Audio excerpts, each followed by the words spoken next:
Om Shanti. Good morning. इंसान के अंदर कमियां होती हैं, लेकिन उसको अपनी कमियों का एहसास नहीं होता है कि मेरे अंदर जो है ये कमी है।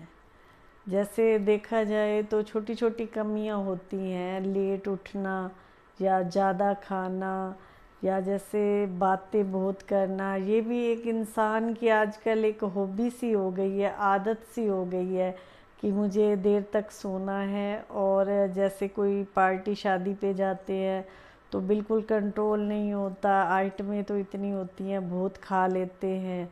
और तीसरा, लेट्स उठना, ज़्यादा खाना और ज़्यादा बातें करना। तो ये तीन हॉबी ऐसी हो गई हैं कि जो मनुष्य को अंदर ही अंदर कमज़ोर करती जा रही हैं और उसको पता ही नहीं लगता कि मेरे अंदर ये कमी है। सबसे पहली बात तो ये है कि ज़्यादा खाने वाला जो है अपने आप पे कंट्रोल नहीं रख सकता है। आपने देखा होगा कई बार हम कोई फंक्शन पे जाते हैं तो वहाँ पे आजकल इतनी सारी चीज़ें होती हैं, तो उस समय हम ये नहीं देखते कि मैं इतना खा रहा हूँ तो मेरे शरीर पे और मन पे इतना इसका जो है बहुत ही बुरा असर होगा। सोचते हैं डोसा भी खा लूँ और पिज़्ज़ा भी खा लूँ, मैगी भी खा लूँ, ये जितनी भी आइटमें होती हैं वो सब खा लूँ। ऐसे नहीं, हमारा अपने खाने पे भी कंट्रोल हो। आप इसका मिसाल देखो, रामायण में भी दिखाते हैं कि कुंभकर्ण जो है बहुत खाता था, बहुत खाता था। तो इतना खाता था कि भगवान जी को भी वरदान देना पड़ा कि भाई कुंभकर्ण जो है 6 महीने तक सोया रहे। जब उसको जगाते हैं कुंभकर्ण तो इतने टाइम का वो सोया हुआ होता है, उसको जगाने के लिए भी बहुत खिलाते हैं। फिर जब वो उठता है तो हम कुंभकर्ण ना बने, कुंभकर्ण की तरह ज़्यादा हम सोए नहीं, ज़्यादा हम खाए नहीं। परमात्मा कहते कि आप तो मेरे योगी बच्चे हो, राज ऋषि बच्चे हो, तो आपका खाने पीने पे भी कंट्रोल होना चाहिए कि ऐसे नहीं जो खाया जो आया वो खा लिया। देखो, भगवान के घर में हमें ये भी सिखाया जाता है कि जब आप भोजन बनाते हो तो भोजन बना के आपके घर में जो मंदिर है उसमें आप भोग लगाएं, भगवान को स्वीकार करें और फिर उस भोजन को जो है अपने पूरा जो आपने बनाया उसमें डाल दें। तो वो भोजन आपके लिए एक अमृत का काम करेगा। वो जिसको आपको, आप जैसे देखते हो कोई लंगर में जाते हो, गुरुद्वारे में जाते हो, तो वहाँ का खाना आपको टेस्टी क्यों लगता है? क्योंकि वो एक तो भगवान जी को भोग लगाया हुआ होता है और दूसरा उसमें पवित्र वाइब्रेशन होते हैं। पवित्र उसमें ये होता है, सबके मन में ये भावना होती है कि हम लंगर बना रहे हैं, हम प्रसाद बना रहे हैं भगवान के घर का। तो जो बहनें मेरी ये वीडियो देखती हैं तो वो एक ये नियम अपना लें कि खाना बना करके आप जो है एक भगवान के भी अपने घर में बर्तन रखिए, उसमें भगवान को भोग लगा करके फिर अपनी फैमिली को जो है वो भोजन खिलाइए। तो देखना उससे आपके घर में भी बहुत बरकत भी बहुत रहती है, आपके भंडारे में भी बरकत रहती है कि आप जब आप भगवान को स्वीकार करवा के भोजन खाते हो तो आपका भंडारा कभी खाली नहीं होगा। जो चीज़ आप मन में सोचोगे वो पहले ही आपके घर में आ जाएगी।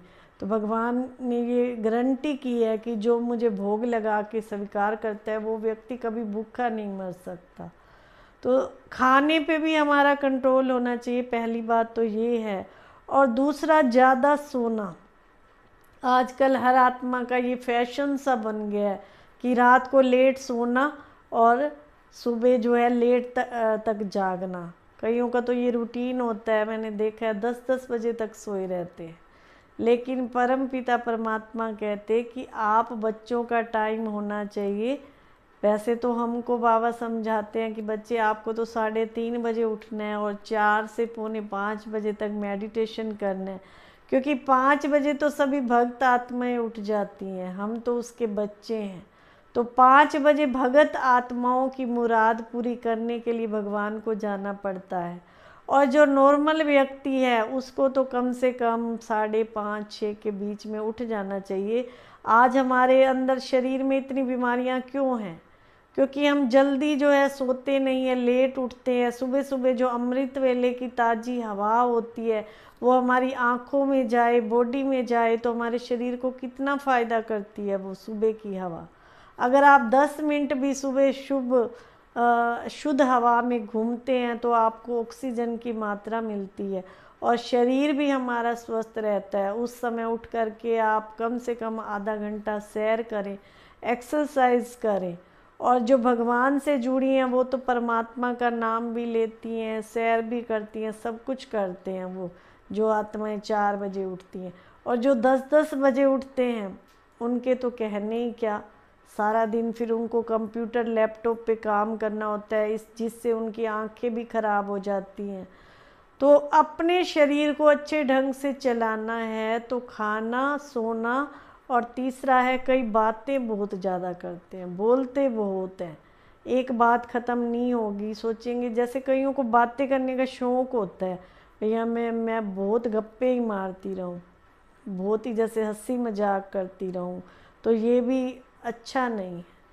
उतना बोलें जितनी आपको ज़रूरत है। हाँ, कई बार मन होता है बात करने का तो बातें करें, बहुत अच्छी अच्छी बातें करें जिससे आपके मन को भी खुशी मिले और दूसरे को भी खुशी मिले। ऐसे नहीं व्यर्थ का ही टाइम वेस्ट करना। व्यर्थ के जो टाइम वेस्ट करता है और इधर उधर की बातें करता है उसको कौन सा टाइटल मिलता है? मंथरा का। मंथरा का काम था ना, मंथरा आई तो क्या हुआ, राम को भी वनवास तक दिलवा दिया। तो जो इधर उधर की बातें करते हैं, तेरी मेरी करते हैं, निंदा चुगली करते हैं, तो वो उस समय अपने आप को सोचे मैं मंथरा हूँ। मंथरा क्या थी? वो लास्ट में उसको भगवान ने, उसको कोई मतलब जो भी है उसकी बुराई करता था कि देखो मंथरा ने जो है हंसते खेलते परिवार में क्या कर दी, दुख प्रकट कर दिया। जहाँ राज तिलक की खुशियाँ मिलनी थी, राज तिलक मिलना था, वहाँ क्या मिल गया? राम को वनवास मिल गया। तो ऐसे हम काम ना करें जो तेरी मेरी बातें इधर उधर की, तेरी मेरी निंदा चुगली जो लेडीज़ बहुत करती हैं, तो उसमें अपना टाइम वेस्ट ना करके अपने आप को समर्थ से जोड़े, समर्थ चिंतन करें, अच्छी अच्छी बातें सुने, तो उससे आपका मन भी शांत रहेगा और तन भी सुखी रहेगा, स्वस्थ रहेगा। तो 3 बातों पे हमने ध्यान देना है। ना हमको ज़्यादा खाना है, खाने से भी शरीर बीमार होता है, और ज़्यादा सोने से भी बीमार होता है, और तीसरा ज़्यादा बातें करने से भी शरीर हमारा नुकसान करता है, स्वस्थ नहीं रहता है।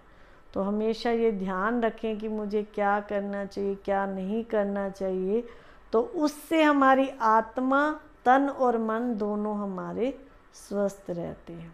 ओम शांति।